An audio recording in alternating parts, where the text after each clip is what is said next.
Hey there, my garden-hearted friends. I'm Lily, and if you've ever looked at a grocery store bell pepper, so crisp, so colorful, and thought, I wish I could grow these myself, but my space is small, my soil is tired, and I don't even own a shovel, then this video is your quiet little miracle.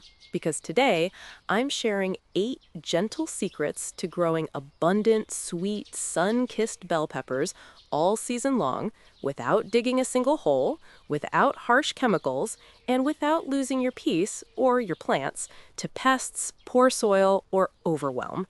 And no, this isn't about fancy greenhouses or expensive kits. It's about working with nature, not against it, using what you already have. Maybe even that stack of old newspapers in your recycling bin, or those coffee grounds from this morning's cup. So grab your favorite mug, settle into your coziest chair, and let's grow something beautiful together. Why bell peppers? Before we dig into the how, let's talk about the why.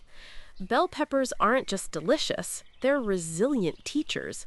They show us how abundance can rise from simplicity, how patience rewards us with color, crunch, and sweetness, and how even in containers on a fire escape or a shaded balcony, life finds a way. I'll never forget my first homegrown pepper. Tiny, slightly lopsided, but bursting with flavor I'd never tasted in a store. That moment taught me, you don't need perfection to grow joy. And for those of us healing, grieving, or simply seeking calm in chaos, tending a pepper plant becomes a quiet ritual. Watching buds form, flowers bloom, fruit swell, it's hope made visible. Secret number 1, start with the right variety. Not all bell peppers are created equal, especially if you're gardening in cool climates, short seasons, or containers. My top 3 gentle, high-yield, no-dig-friendly varieties: lunchbox peppers. These mini bells come in red, yellow, and orange, mature fast, just 55 days, and thrive in pots. Kids adore them. They're snack-sized. Number 2, Carmen, a classic Italian-style bell that's disease-resistant, heat-tolerant, and keeps producing even when summer gets scorching. And number 3, Ace, the grandparent of reliable bells. Thick-walled, sweet, and forgiving if you forget to water once. We've all been there. Pro tip: start seeds indoors 8 to 10 weeks before your last frost. But if you're like me and missed that window, no shame. Grab strong seedlings from a local nursery that uses organic practices. Look for deep green leaves, sturdy stems, and no yellowing. Secret number 2, no-dig beds and containers that breathe. Here's where we honor the earth without turning it over. No-dig gardening isn't just easier. It builds living soil teeming with microbes, fungi, and worms that feed your peppers naturally. For in-ground beds, layer cardboard, remove tape, over grass or weeds, then 4 inches of compost, then 2 inches of straw or shredded leaves. Plant right into it. For patios, balconies, or renters, use fabric grow bags. They breathe better than plastic, or upcycled buckets with drainage holes. Fill with 60% organic potting mix, 30% compost, homemade or trusted brand, 10% perlite or crushed eggshells for drainage and calcium. And here's my sacred rule: never let roots sit in water. Peppers hate wet feet. Elevate pots on bricks or wood slices. Even old wine corks glued together work. Secret number 3, sunlight without scorch. Peppers crave sun, but not punishment. Ideal is 6 to 8 hours of morning sun plus dappled afternoon shade.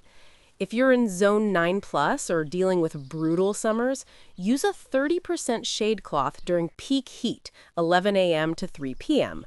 Or tuck your peppers near taller plants like tomatoes or sunflowers. Their leaves become living umbrellas.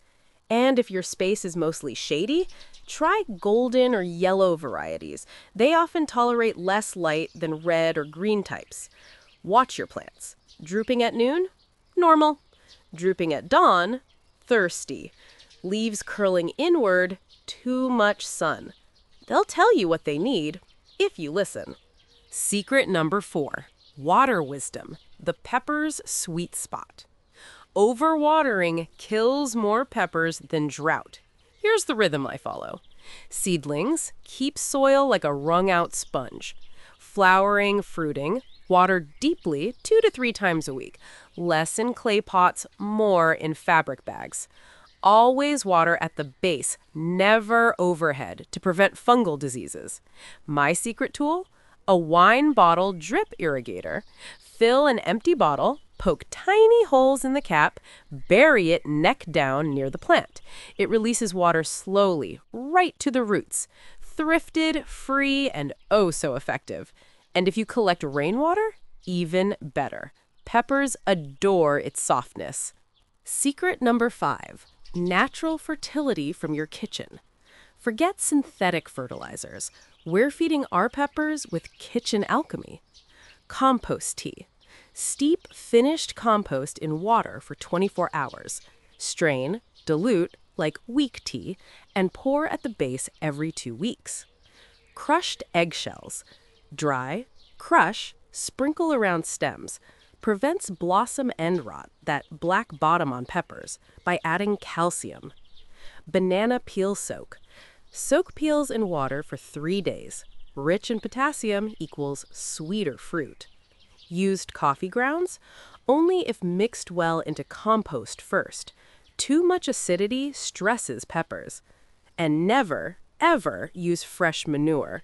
Peppers are sensitive souls. Secret number 6, companion planting for joy and protection. Peppers love company, but choose wisely. Best friends: basil repels aphids, enhances flavor. Marigolds, their roots exude compounds that deter nematodes. Onions or garlic confuse pests with their scent. Avoid planting near fennel, stunts growth. Brassicas, like cabbage or broccoli, they compete heavily for nutrients.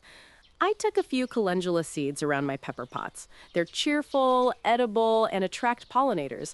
Plus, their petals make lovely garnishes for salads with fresh-picked peppers. Secret number 7, gentle pest defense. No sprays needed. Aphids? Spider mites? Hornworms? My mantra: observe first, act gently. Spray with diluted soapy water, 1 teaspoon of Castile soap per quart of water, only in early morning or dusk.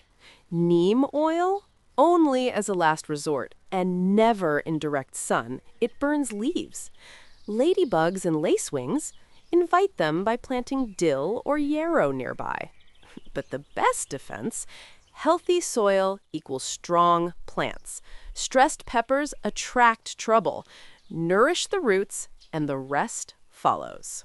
Secret 8, the art of continuous harvest. Here's the magic.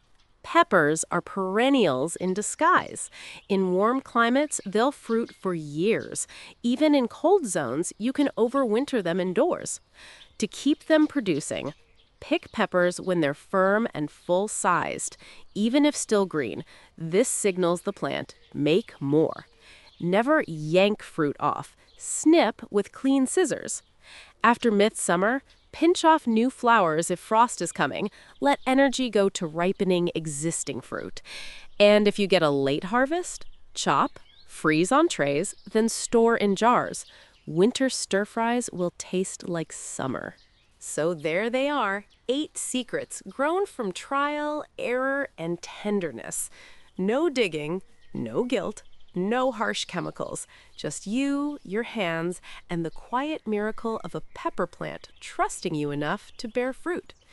Maybe this season, your peppers won't be perfect.